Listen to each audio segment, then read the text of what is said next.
Muito bem, terceiro ano. Espero que vocês estejam bem nesse contexto de pandemia. Vamos para a segunda e última parte do nosso tema, crescimento populacional. Dessa vez vamos falar um pouco sobre a importância de entender a composição etária, ou seja, o impacto social e econômico desse modelo de estudo demográfico. Os padrões demográficos gerais de um país ou região, natalidade, mortalidade, migrações, determinam a estrutura da população em faixas etárias. É simplesmente a divisão, a gente vai entender um pouco melhor mais adiante, mas falando de maneira bastante sucinta. É a divisão da população entre homens e mulheres por faixa etária, ou seja, por idade.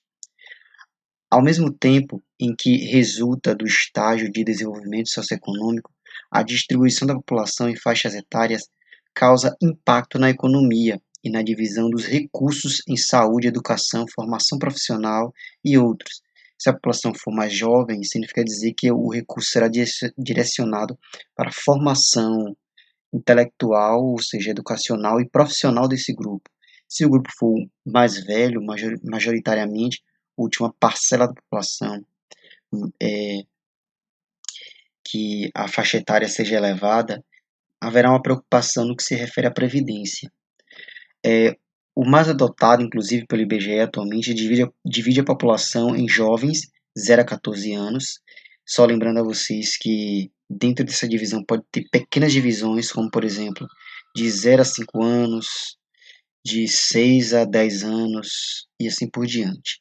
Adultos de 15 a 65 anos e idosos acima de 65 anos. Essa distribuição tem como referência a população ligada ao mercado de trabalho, é chamada PEA, PEA, população economicamente ativa. Pessoas de 15 a 65 anos, aproximadamente, empregada ou não, e as pessoas potencialmente consideradas fora desse mercado, com menos de 15 anos ou mais de 65 anos, aproximadamente. Isso aqui é um modelo da pirâmide etária, o modelo mais utilizado, chamado de histograma, vocês podem observar. Um modelo no Quênia, que é considerado um país ainda em segunda fase, um modelo em que a terceira fase já é majoritária, como Brasil e México. Vocês podem observar aqui que ela é dividida basicamente em dois eixos. Aqui é a divisão etária, de 0 a 10 anos, de 20 anos, 30, como vocês podem observar, mais de 100 anos. A cor azul refere-se a um homem e a amarela a feminina. As cores podem variar. O importante é que vocês têm que observar como isso indica o número de meninos e meninas, nesse caso aqui de 0 a 10 anos ou 0 a 5 anos, como vocês podem dividir, ver que está subdividido aqui, de 6 a 10 anos. Como a partir desse estudo, o governo irá investir especificamente, ou pelo menos deveria ser assim, na área onde a pirâmide etária é majoritária, ou melhor, distribuir os recursos de acordo com a divisão etária da população. Na Alemanha, que já é considerada como quarta fase, você pode observar que entre 40 e 70 anos a divisão etária ela é maior. Tem pessoas menos jovens nessa comunidade, nessa sociedade aqui. Como vocês podem observar aqui, que pessoas de 20 a 10 anos é bem menor do que as pessoas mais velhas. É considerado uma população já mais velha, como acontece na Itália também. A população da Rússia, falando um caso específico que o livro fez questão de salientar, a população da Rússia está diminuindo. Não é só na Rússia, não. Na Itália e na França tem registrado não vou dizer um decréscimo, mas simplesmente uma gradual redução que vai impactar futuramente numa redução. O caso russo é mais notório. A população da Rússia está diminuindo. Esse fato esteve relacionado ao colapso do socialismo e às incertezas econômicas produzidas durante o período de transição para o capitalismo. Os fatores que levam a população absoluta de um território a diminuir é a questão migratória, o índice de fecundidade e o índice de natalidade, tanto o número de crianças por mulheres quanto o fato dessas mulheres terem essas crianças, se elas optam ter ou não filhos no futuro. Mantido o ritmo de queda de crescimento demográfico registrado nas últimas décadas, estima-se que a população perderá mais de 30 milhões de pessoas até a metade deste século. Além da queda da natalidade proveniente da insegurança das famílias de terem filhos, ter um filho hoje é caro. Durante o período de transição econômica, ocorreu uma diminuição da imigração e grande elevação da mortalidade masculina. A gente vai tratar disso um pouco mais à frente, especificamente no Brasil. O alcoolismo, o tabagismo, os acidentes de trânsito e doenças cardiovasculares foram as principais razões do aumento da mortalidade masculina. E no Brasil, a mortalidade masculina, a gente vai estudar um pouquinho mais detalhadamente, é provocado pela violência. Países de elevado crescimento demográfico, quem são eles? Nos países subdesenvolvidos, com elevado padrão de crescimento populacional, o número de jovens é superior ao das demais faixas etárias da população, considerado um país em primeira ou segunda fase, na verdade, segunda fase. Os custos de manutenção e de reforma dessa população são um sério problema para os governantes desses países, pois além de desprovidos de recursos necessários, estão mal estruturados para atender às principais necessidades com a educação de crianças e jovens. A questão sempre é ligada, obviamente, à economia e aos recursos dessa economia para atender a população, pelo menos no mundo onde o Estado tem esse objetivo. Ou seja, a população muito jovem demanda gastos na formação educacional. Uma população muito velha demanda, sobretudo, os gastos no que se refere à previdência. E a população que se encontra na faixa etária chamada PE, a população economicamente ativa, tanto a preocupação da empregabilidade, mas, evidentemente, tem uma seguridade no que se refere à arrecadação de impostos, já que a faixa etária da população que produz, ela garante, em termos de impostos, a manutenção da população de faixa etária abaixo do nível de trabalho, da idade de trabalho, como acima do nível de trabalho. Famílias numerosas e com poucos recursos destinam praticamente todos os seus rendimentos para a alimentação, limitando investimentos em educação e forçando os jovens a ingressarem muito cedo no mercado de trabalho. Vocês podem ver um filme muito interessante que tem na Netflix chamado Lion, que conta a história de uma criança indiana que se perdeu e foi parar como uma criança adotada na Austrália.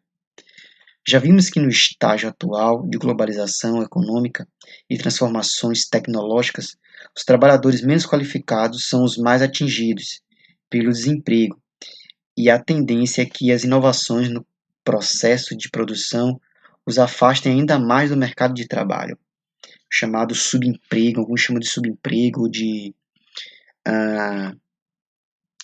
o trabalho informal, que não é de carteira assinada.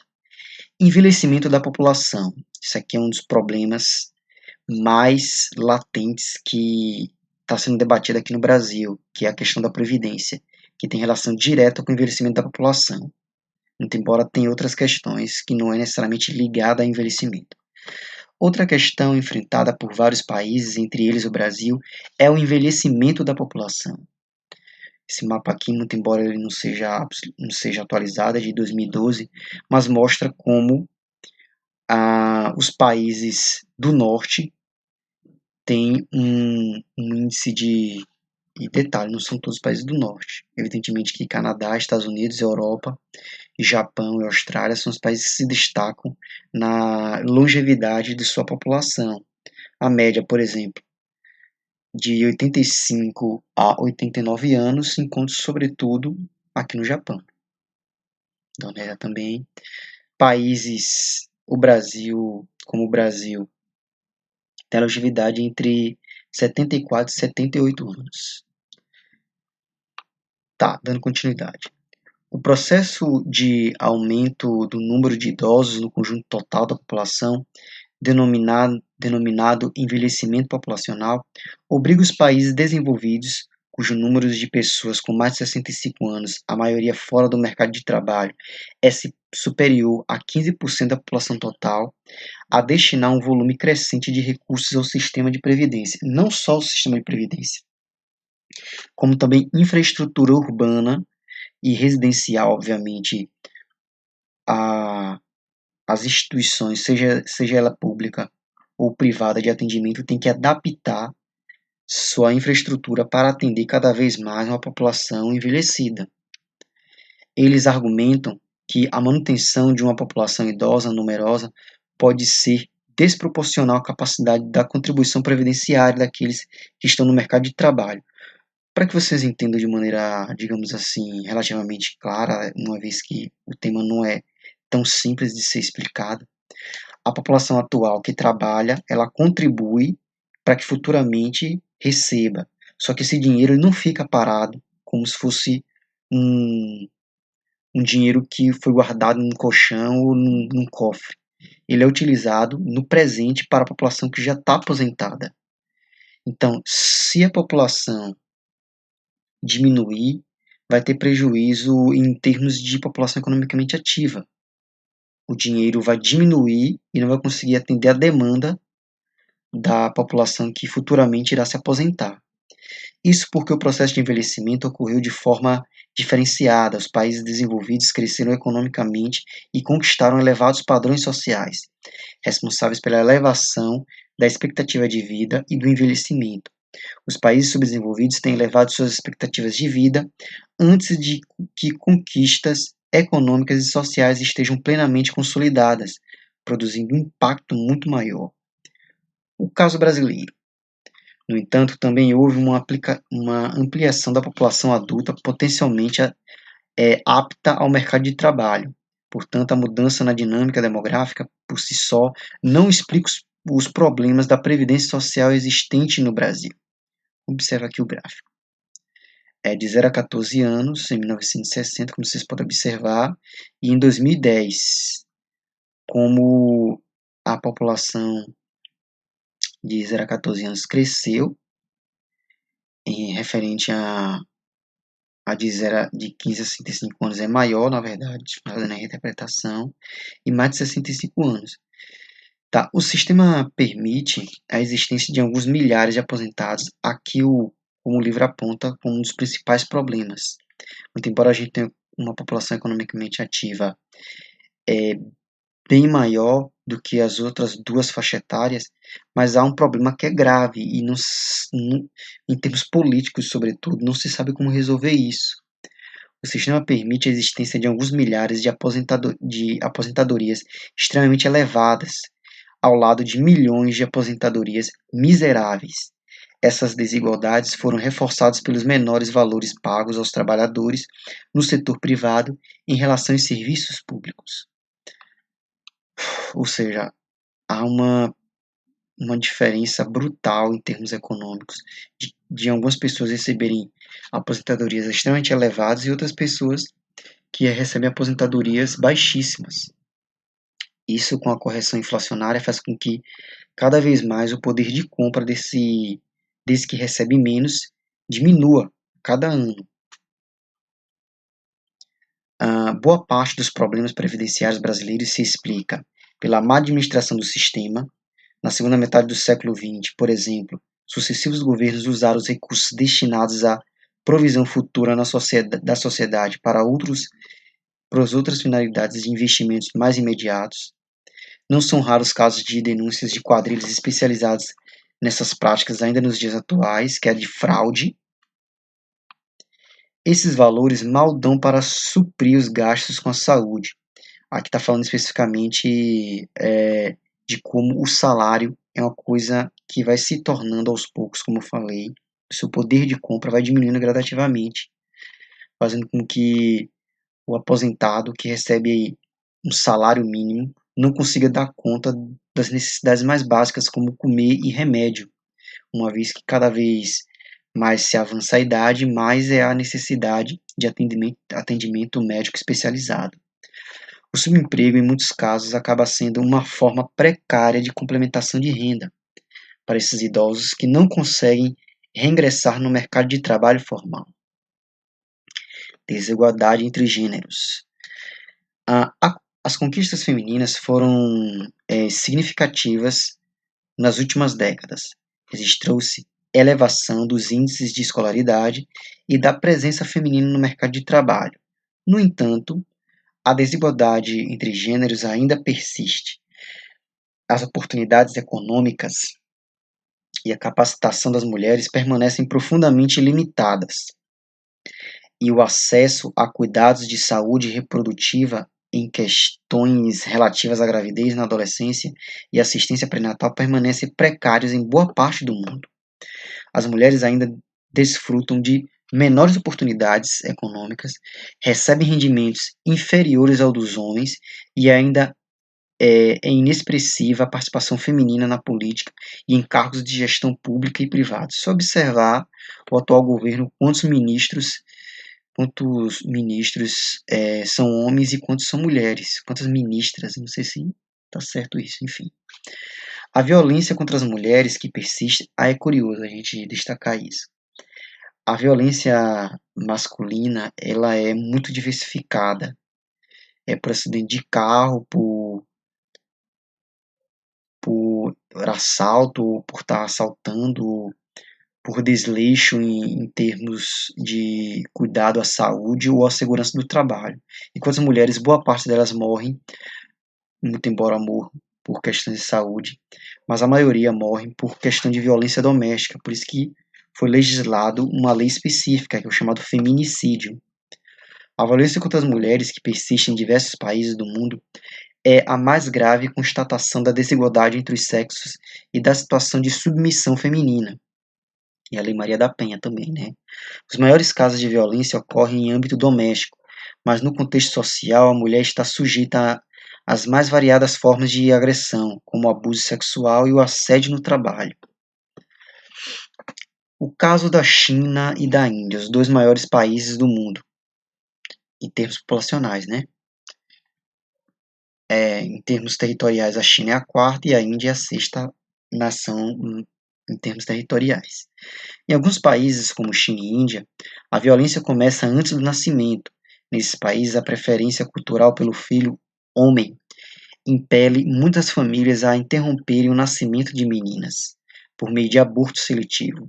Nesses países, a população masculina atualmente supera em grande volume a população feminina, em contraste com o que acontece na maior parte do mundo, incluindo, é claro, o Brasil, né? Que é majoritariamente feito por mulheres, 54%, se não estou enganado. Na Índia, essa situação tem raízes culturais. Apesar de ilegal desde 1970, os matrimônios exigem um dote, ou seja, a família da noiva tem que pagar um determinado valor para o noivo, fazendo com que logo no início, quando é sabido por parte da família que é uma menina, eles abortam, pensando, obviamente, que determinado valor não será gasto no futuro, uma coisa perversa, né?